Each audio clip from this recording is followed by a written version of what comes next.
I haven't slept. You haven't slept.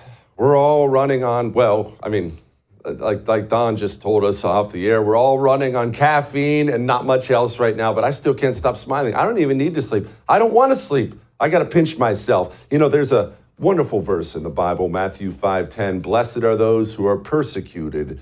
And daggone, did Donald Trump get persecuted? And into the White House he goes again, like the sword of God, I hope. Joining me now, Donald Trump Jr., host of Triggered with Don Jr. Don, your family and you in particular have been through hell. I mean, granted, your dad probably has been through worse, being as how he got shot. But please tell us how you all are doing right about now.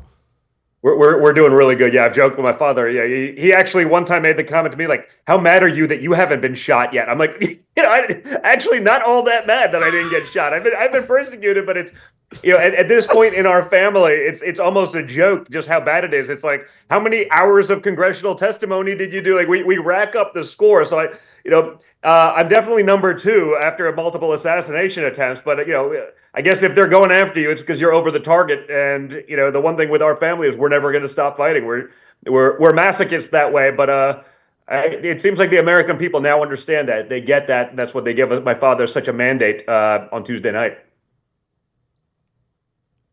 Don, let's talk about that mandate, because the numbers are staggering when you break down the individual nerd numbers, which I'm sure you're aware of. I mean, we're talking states like California, New York. No, they're not going red, but they are going that direction, and a lot. This was not only an incredible endorsement of your father to have a second term, but a complete repudiation of these scumbags who've been leading the country for the last 4 years. It was really, really pretty stark. Yeah, it was brutal for the Democrats. When you look at New Jersey, New York, like within like 5 points, Miami-Dade in Florida that has never really gone red. We lost it by 30 points in 2016. We won it by 10 on Tuesday night. I mean, a 40-point shift in our direction. If you look at the young vote, 18 to 29, basically 50-50 around the country. That was unheard of. There are places in liberal states and blue wall states that we actually got more than 50% of the youth vote.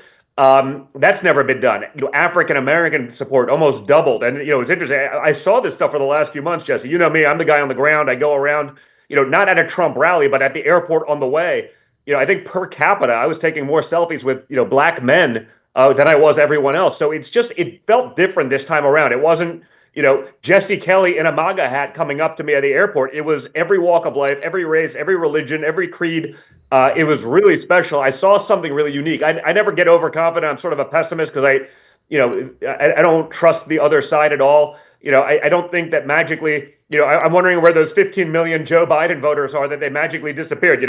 You had elections in 2020, they're this, and then you look at 16, you look at 12, and they're all these levels, they're basically stayed the same. Same with the other day with Democrats, but I'm sure it was a totally above board election in 2020. But it's really incredible to see. It feels really good because my father has always said this. They tried to prevent it. They haven't run that narrative, but he said he's got to be president for all Americans, not just a segment of a population. And everyone finally gets that, and they proved it on Tuesday. They did prove it on Tuesday, and it is wild to watch not just the coalition your father built, but the coalition Democrats lost. We don't know which exit poll to believe yet, but you mentioned black men, 25% of black men. Latino vote was almost split down the middle. That never, ever happens. Married women went to your father by a comfortable margin. It was really across the board.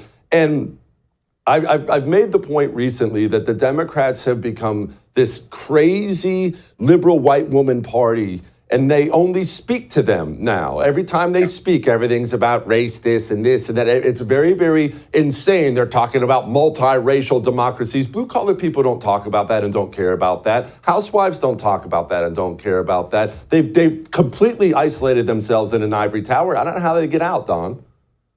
No, I don't. And, the fact that they push all these issues. I mean, I put something up on X earlier today on my Twitter account, and it was like some guy that works at University of Oregon, and he's like, I don't care if your groceries are a little bit more expensive. You just got to vote for tampons in boys' bathrooms and men and women's sports. I'm like, oh my God, like the party actually believes that. And I think the reality is there are there are Democrats across America who do care about their grocery prices, who do care about wars breaking out, while the suburban white women focused on making sure that they can have drive-through abortions 7 years after giving birth.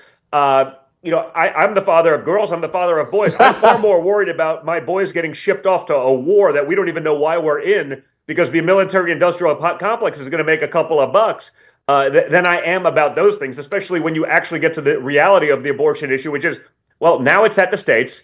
Kamala Harris isn't going to change any of that, and Donald Trump isn't going to change any of that. Like, this sort of issue has been settled by the Supreme Court, so they sort of make much ado about nothing.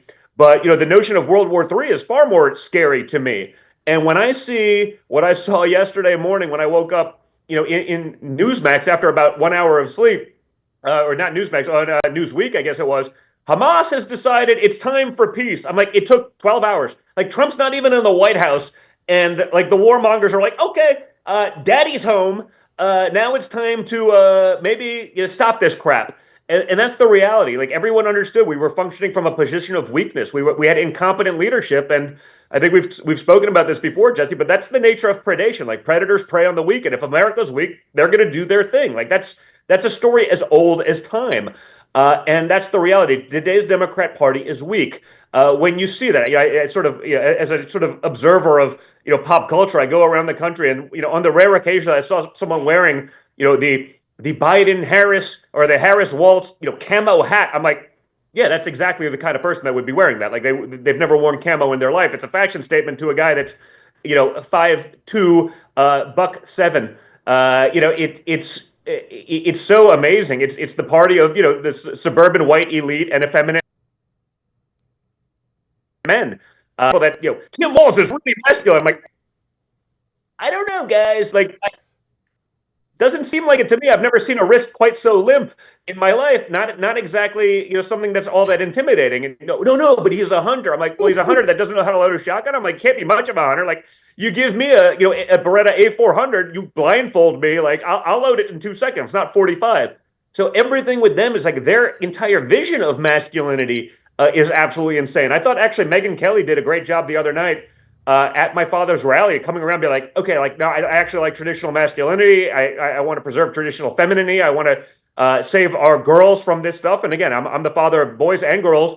My girls happen to be great athletes, and like, I don't want them competing against a dude that's a foot taller than them, has 60 pounds, and they're both really good golfers, and can drive a ball 80 yards further, even if they're elite at that sport and work hours upon hours every day training to be the best, and they can be, but not if they're playing against the boys. It's just insane, and I'm wondering where those suburban moms who go to these triple headers of softball, like, I don't pretend I enjoyed doing those things. We do those things because we're good parents. Candidly, for me, there was almost nothing more painful in life, but we do it, and it's like you do that for 18 years. You're gonna watch their scholarship get ripped away, like by a dude who was a journeyman athlete. Like, that's BS, and it shouldn't happen. And seems like the rest of America agrees. Don, I don't want to hear your sob stories about youth sports. My kid is into swimming, and these swim tournaments are like 8 hours long. It's just the most brutal thing in the world. And of course, like you said, I'm not going to miss a minute of it. I'm going to be there. No, we go. I'm ready to go. I've walked around, young girls golf. It's like a 6.5 hour round, and it usually requires, unless you're lucky to be in the area, but you got to drive 3 hours. Then you do 6.5 hours. Then you do 2 or 3 day tournaments, and it's like, well, we kind of want to sleep in our own bed. This is a 14-hour day to. Yeah, no. I love my daughter, but I have told my daughter getting off the course sometimes, I'm like, I love you, but I almost don't love you this much. Like, it's really close. Like, you're actually pushing the boundaries of my love. It's someone's going to cut that. They're going to put it in writing. They're going to take out the joke, and I'm going to be a terrible human being. But that's okay. I've been called so much worse for the last 9 years. Yeah, you're pretty much used to that. All right, Don, I can't let you go without asking about the next big fight, which actually comes before your father's even sworn in. There's a Senate Majority Leader fight, and that's going to matter a lot. Your father's going to have a lot of people like AG and others who are going to need to be confirmed by a pretty slim GOP majority. Cornyn, Thune, Scott. Cornyn and Thune are losers. I'm not saying Scott's perfect, but he seems to be the best. Is your father planning on weighing in, or is he just washing his hands of it? Yeah, it's an interesting calculus. I'm obviously involved in transition. That's the only thing I want to be in. It's not because I actually want to place anyone. I just want to axe the scumbags, the guys that'll tell us what we want to hear, and then they think they know better, even if they're unelected bureaucrats that have never accomplished anything in their lives.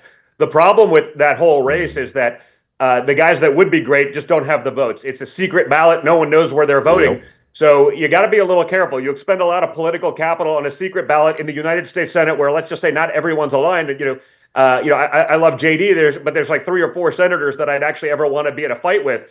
There's plenty I'd want to be in a fight against, but in a secret ballot, the way the Senate is, you got to be careful. What I don't want is I don't want a loss getting involved in something that's never realistically going to happen, and then the left uses that, and the neocons and the warmongers and the rhinos in Washington D.C. Oh, mandate's over. So it's a tough one because of the nature of it. There's definitely people I'd love to have on there. Of those 3, perhaps Rick Scott would be most ideologically aligned. I didn't love that Steve Daines pulled his name out of the hat the other day because I think he could have been great. But it's a hard one to get too involved in, and you got to figure that out. And that's what people don't understand. It's like we always have.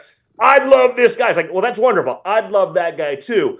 But if it's never going to happen within the realm of how DC actually functions under the rules and procedures, like people don't often understand that. Hey, Don, like, why didn't your father jam through the Hearing Protection Act? It's like, well, because Congress didn't put it on his desk. Like, he'd sign it. I had that conversation. Like, make sure that happens. Like, why? Like, how is like the communists in Europe? You can buy a suppressor, at a grocery store or at a hardware store, but in America, it's a class 3 item. It's insane.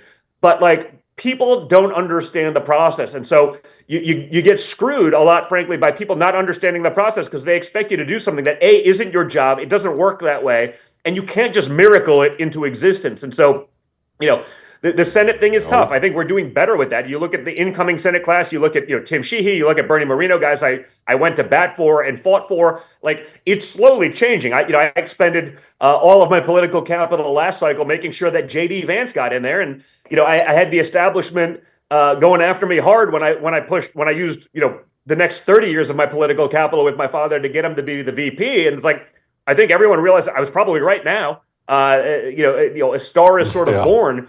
In JD, he's been an absolute rock star, but that was almost not going to happen because of the powers that be. Whether it's the billionaire donor class, whether it's sort of Fox News, whether doing whatever they can to snake these guys. So while I'm very ideological, I'm also a pragmatist in that I would rather get stuff done, and that's the problem with the Republicans. We can have 99% of what we want, and we'll blow it for the 1% that most people don't even care about, wouldn't know about. The Democrats take 51%, they take the win. The next day, they're chipping away at the next percent and the next percent. They win by a death by 1,000 cuts. If we don't get everything we want, that's not even remotely realistic. On day number 1, we blow it all up and we get nothing.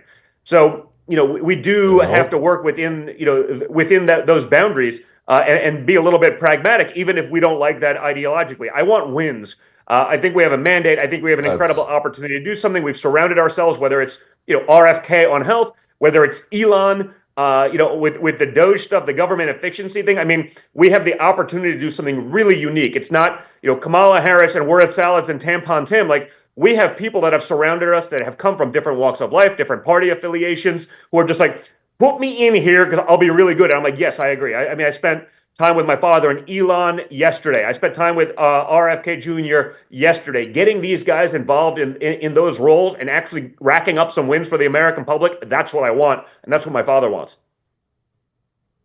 It's funny to hear you say political capital. I told my radio audience the exact same thing last night about the Senate majority race. I said, there's only so much of that political capital to go around, so you better be careful with that kind of stuff. I guess we'll just cross our fingers here. There ain't no perfect world anyway. Don, you are the man. Go try to get some freaking sleep, brother, because now the work really begins. I appreciate you very much. I would thank you for coming to my YouTube channel, but I know how brilliant it is, and I know you love it here. So subscribe and watch. We're going to start really ramping things up and putting some funny stuff, some interesting stuff out there, some collaborations. Either way, my YouTube channel is officially the place to be. So stick around.